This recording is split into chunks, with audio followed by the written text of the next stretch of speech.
Hello viewers, আসসালামু আলাইকুম। সবাই কেমন আছেন? আশা করি সবাই ভালো আছেন। আলহামদুলিল্লাহ আমিও ভালো আছি। এই তো আমার হাতে বালিশের কভার দেখতে পাচ্ছেন। এই কভারগুলো আমি নিজে কেটে সেলাই করেছি মেশিনে, আবার হাতের কাজগুলোও আমি করেছি। তো এখানে গিট ভরাট দিয়ে ফুলগুলা করেছি, আর হচ্ছে পাতা খেজুর পাতা করেছি, আর এই তো গোল গোল করে ডিজাইন আঁকিয়ে করেছি। তো এখানে আমি 4টা বালিশ করেছি, 2টা হচ্ছে মাথার বড় বালিশ আর 2টা শো, আর আমার মেয়ের জন্য একটা দিয়ে মোট 5টা বালিশ বানিয়ে নিয়েছি। তো আমি হচ্ছে আমার মেয়ের বালিশটাই তার নাম লিখে দিয়েছি। তো অনেক সুন্দর লাগছে নামটা লিখে, মিহিরিমা নামটা লিখে। তো যাই হোক, আমার ঘরের আসলে কি মানান হচ্ছে খাট। খাট যদি গুছানো হয় তাহলে ঘরের মানানটাই বদলে যায়, তাই না? বেড কভার শিটের হচ্ছে সবগুলো বালিশ সহ থেকে চাদর করা যায় তো কেমন হয়। তো আমি মশারি কভারও বানিয়েছি। তো দেখতে পাচ্ছেন ওইটা মশারি কভার আমি নিজেই বানিয়েছি।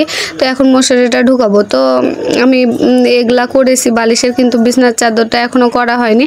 নেক্সটে আমি করার চেষ্টা করব, সময় সাপেক্ষ হচ্ছে না।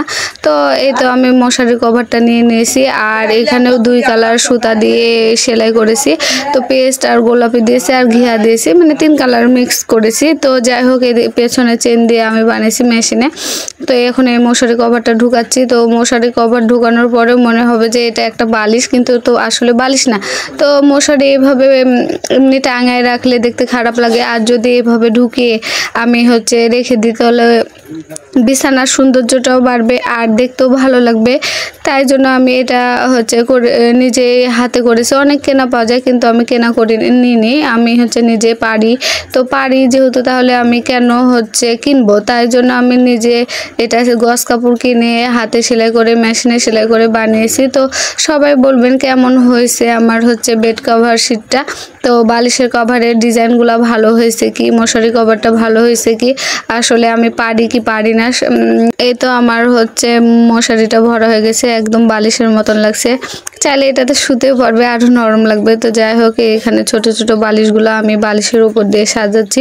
তো এভাবে সাজালে ভালো লাগে নাকি হচ্ছে অন্যভাবে সাজালে ভালো লাগে আমাকে একটু জানাবেন। আমি এভাবে কোনোদিন সাজাইনি। তো এটা খারাপভাবেও রাখলে ভালো লাগবে এই খাটে, নাকি হচ্ছে বিছাই রাখলে।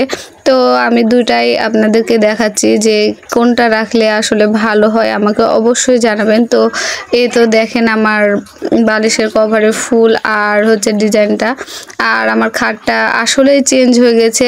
এত সুন্দর লাগছে যা বলার কথা না। আমার খাটটা রং করা না, তবুও মনে হচ্ছে অনেক অনেক সুন্দর লাগছে। আর এই বিছানার চাদরটা আমি নিয়েছি বাড়িতে বিক্রি করতে আসে মাথাওয়ালার কাছ থেকে। তো ভিউয়ার্স, তো এই দেখেন আমার মেয়ে সব এলোমেলো করে দিয়েছে।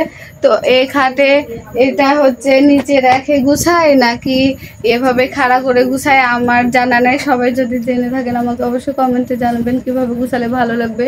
তো এই তো আমার ওখানে কোল বালিশও আছে। কোল বালিশটা আমি সেভাবে আঁকিয়ে হচ্ছে সেলাই করা হয়নি, সেলাই করবো অবশ্য।